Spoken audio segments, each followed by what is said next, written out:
வறுமைய சொன்னதில்ல நீ வாடிமரம் நின்னதில்ல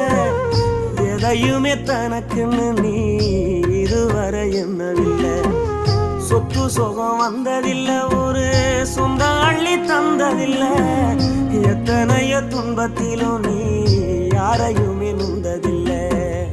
உழைச்சி உழைச்சி நீ ஓடான எழுத படிக்க நீ ஏடான